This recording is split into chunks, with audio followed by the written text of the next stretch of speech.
You're listening to international investment advisor Doug Goldstein on the Goldstein On Gelt Show, the financial show where we'll talk about how you can make the most of your money.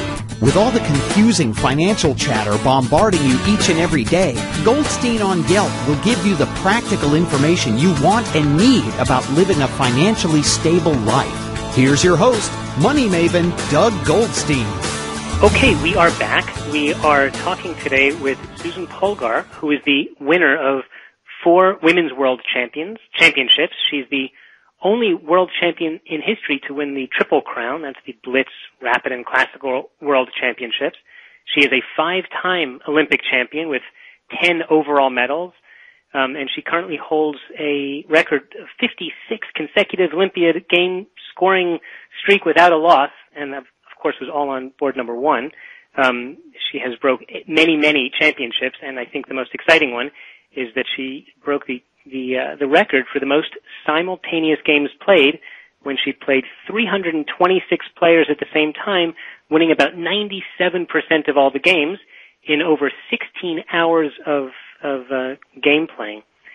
Probably what Susan is most proud of is that she is the founder of the Susan Polgar Foundation, whose mission is to promote chess with all of its educational, social, and competitive benefits throughout the United States for young people of all ages, especially girls. And I'm very proud to invite you to the show, especially because my daughter is a big chess player. And welcome, Susan. Thank you so much. Thank you. You've been very flattering, listing many of my accomplishments. Thank you. Listen, I wanted to start by asking and noting that you've dedicated a great deal of time and resources to chess education. So for those people who won't become professional chess players, why would they be focusing so much on serious chess play? Well, my whole belief is that chess can be a very important tool for all children. And of course, as you said, we're not expecting most of them to become professional chess players. And of course, the world would be in trouble if everybody would just play chess and not do more productive and needed jobs, in the world. But at the same time, I think chess, especially for young children, can develop the right thinking skills, the discipline, the creativity, the decisiveness, and just to mention a couple, or analytical thinking. And these are all qualities that we all use from our childhood on throughout our adult life, and I think they are extremely important. And through chess, by playing, and I'm stressing the word playing, because children, that's all they want to do. And when you tell them it's study time, it's they understand that's serious, and they'd rather play.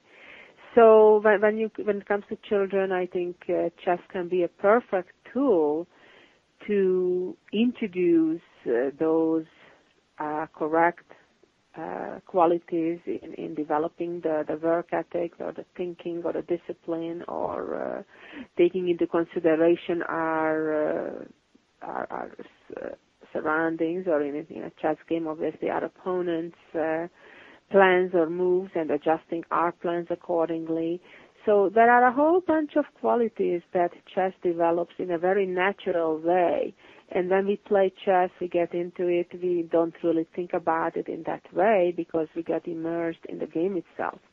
Nevertheless, if you go back and think about it, or if a teacher goes back and points it out through a chess game, the skills that the student or the child learns, eventually they can be transferred to their development in their education, academically, and even later on in their adult life.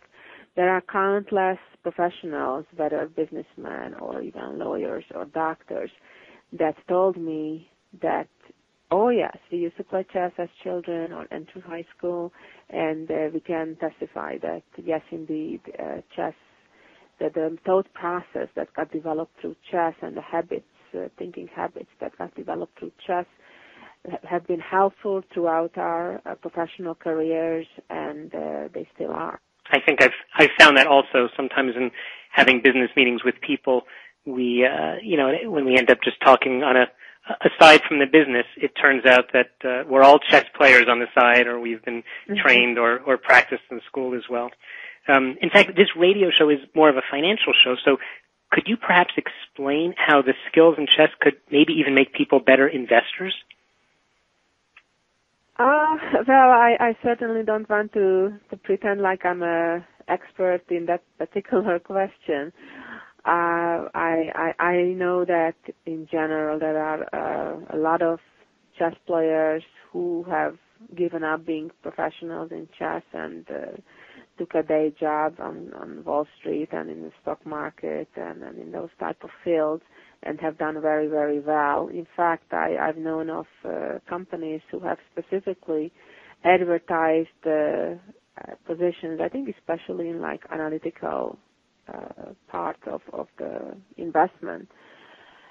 And they have been very happy with the chess grandmasters who they hired, and they felt that it's easier to train a chess grandmaster the business knowledge and skills who already have the high-level analytical training and mindset through chess versus getting somebody out of college with a business degree but not having the experience on the analytical level, even though it's in a different platform. I see. How about the fact that certainly one of the things both that we find on the chessboard as well as in the investing world is the increased level of stress, right? In other words, it puts you under a lot of pressure to be under the gun or under the timer or dealing with money.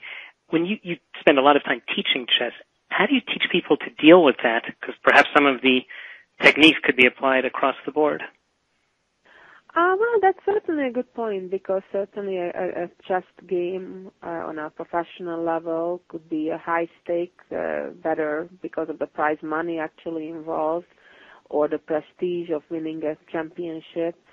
And we certainly have to constantly deal with our emotions during a chess game that indeed may be somewhat similar to dealing with serious decisions involving finances. And I think in a way we just naturally are forced to be trained when we compete professionally in chess, because we obviously want to win, and we just learn kind of from our experiences on keeping ourselves calm. And obviously this is largely a psychological question rather than a chess question, so to say.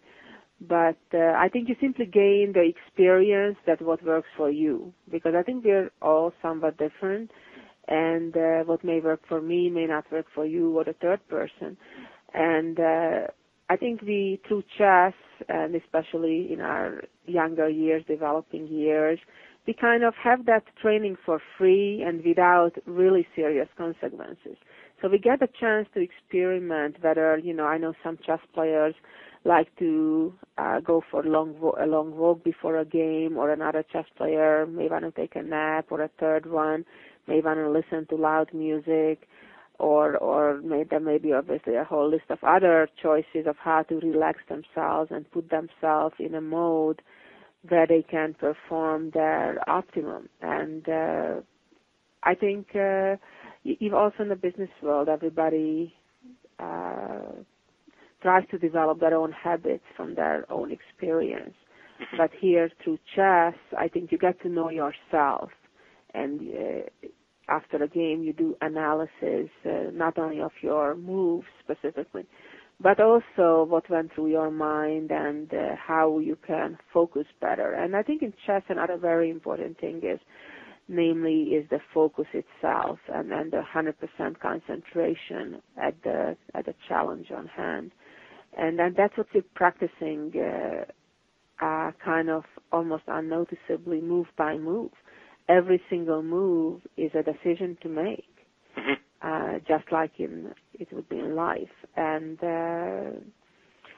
the good news is, in chess, usually the consequences are less painful than in real life. So, in a way, you get the experience and the practice without that major blows that you may get in life.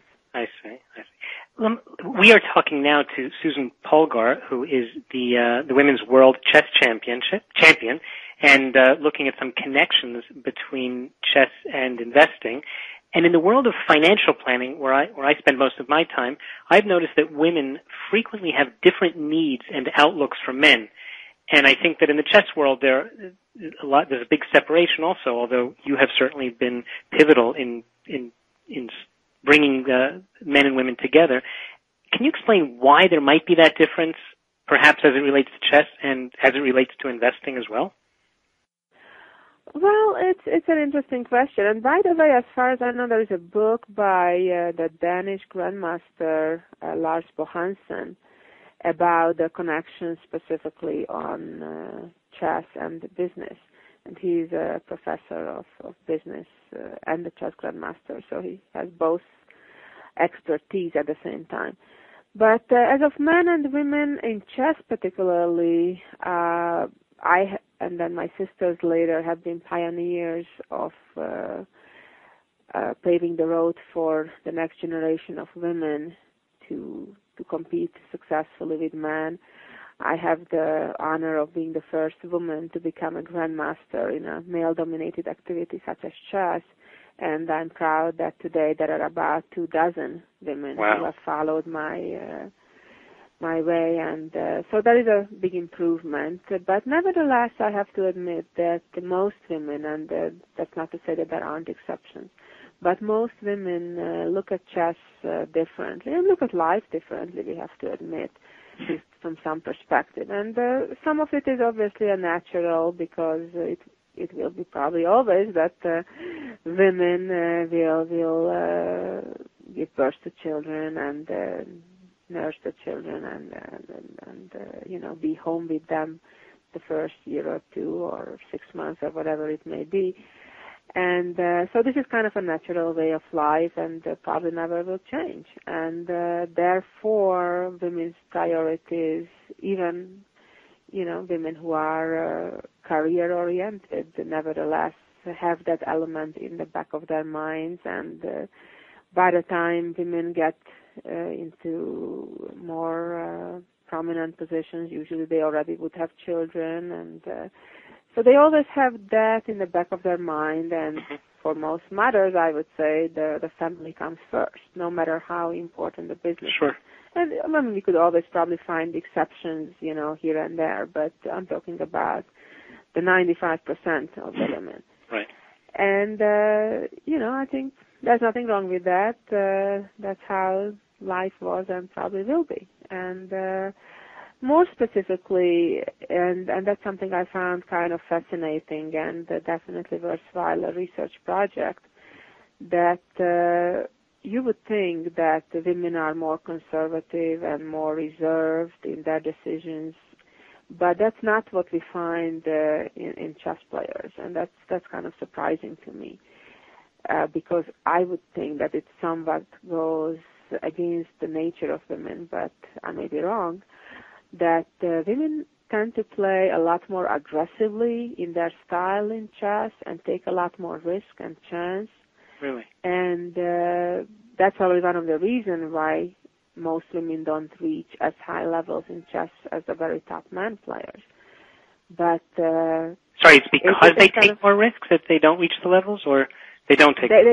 They take more risks, and they are in a way less patient, and they want results kind of here and now, more so than the top man players.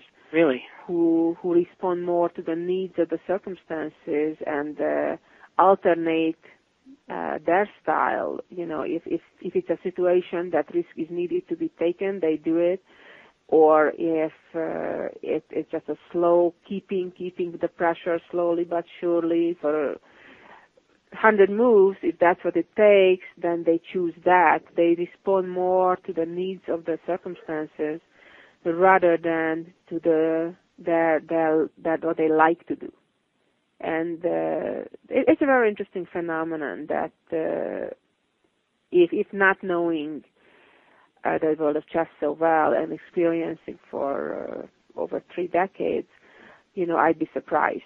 But that's what it seems to be so far, and I think the way for women to compete completely equal level with men in a larger scale, just other than a few exceptions, the only way is to understand that you cannot always do what you'd like to do or always play the style that you like to play, but you have to try to develop as best as you can. Both have to kind of an overall style and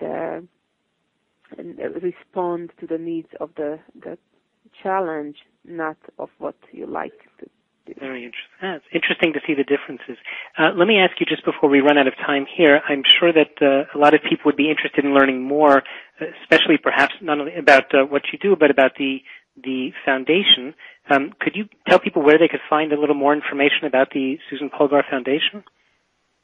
Yes, we have a website, the SusanPolgarFoundation.org, and as you mentioned kindly, we are here to promote chess with its educational benefits for all children. My dream is to see chess grow, especially in the perspective to help children develop the right thinking skills and the right discipline that they will need throughout their academic years as well as in their adult life. And that's my main hope and goal with the foundation. We give a special emphasis on girls as well because traditionally, historically, girls weren't encouraged so much in even developing careers, but even within careers, not in so much in the fields of chess or other fields that are more related to mathematics or similar fields.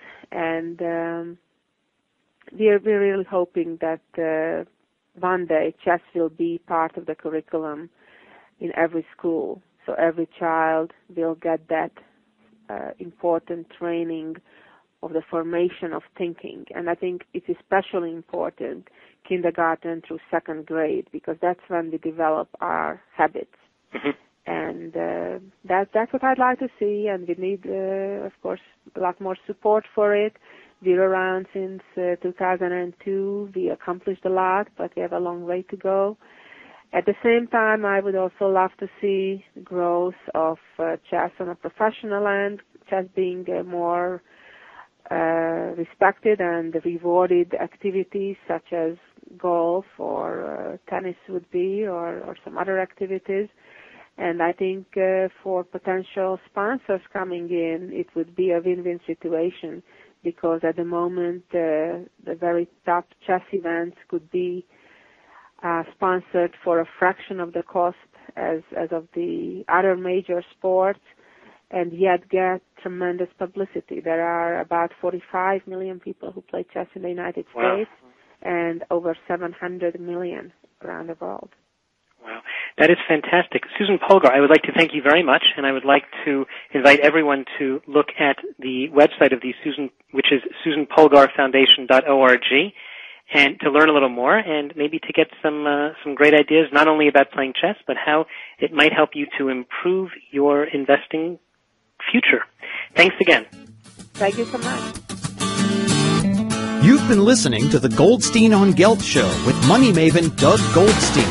Doug's weekly radio show is heard around the world, but if you miss it, you can download the podcast at www.goldsteinongelt.com.